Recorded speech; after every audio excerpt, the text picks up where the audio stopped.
मेहरबानी करे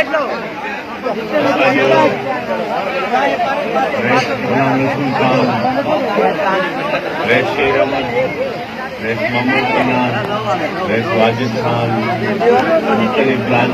दोस्त सलाम अलैकुम।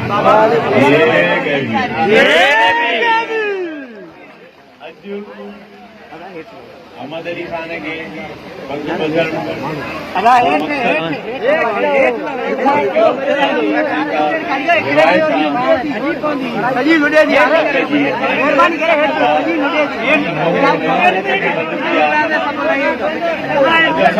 खुशी भी आए दुख भी आए जो कि रईस राजो खान जहिड़ो न वरी ॿियो को थींदो न कमराणनि में एॾो को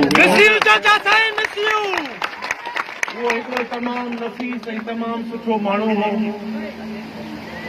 ऐं हू मूंखे यकीन सां चई सघां थो त नवाब साहब जो सचो सिपाही बि उहो तमामु अहमद अली अॼु इहा पग हिकु वज़न आहे।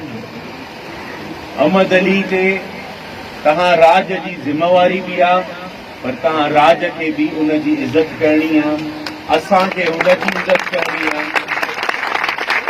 राज वैसन खे इहा शइ हुजणु खपे त बाबा राज खां सवाइ का रहिसी न आहे।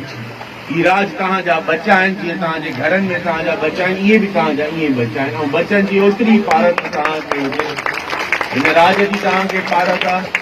असां राज वारा जेके हिते मां बि तव्हां वांगुरु राज आहियां मां नवाब साहब जो भाउ त आहियां पर मां हुनजो राज बि आहियां नौकर बि आहियां। सभिनि खे गॾिजणु खपे। सभई कमराणी पाड़े जा जेके दोस्त हिते वेठल आहिनि गवराणी हुजनि कमराणी हुजनि मुख़्तलिफ़ पाड़े जा असांजा ॿिया बिरादरी आहे चांहियुनि जी ही हिकु चङे मुड़ुस जी पग ॿधण जो मक़सदु सिर्फ़ु कमराणियुनि जो चङो न आहे चङा कंहिं बि न विरा आहिनि। असां सभिनि जा ॿाहिरि आहियूं हिन ज़िले में जेके माण्हू रहनि था उहे असांजा ॿाहिरि आहिनि। न कॾहिं कंहिंजी बेवाजिबी सहो न कंहिंसां बेवाजिबी कयो इहो मां तव्हांखे नारो हिकिड़ो ई आहे सभु हुनजा ख़ादिम आहियूं हुनजे लबैक करण वारा आहियूं हुनजो हुकुम असांजे लाइ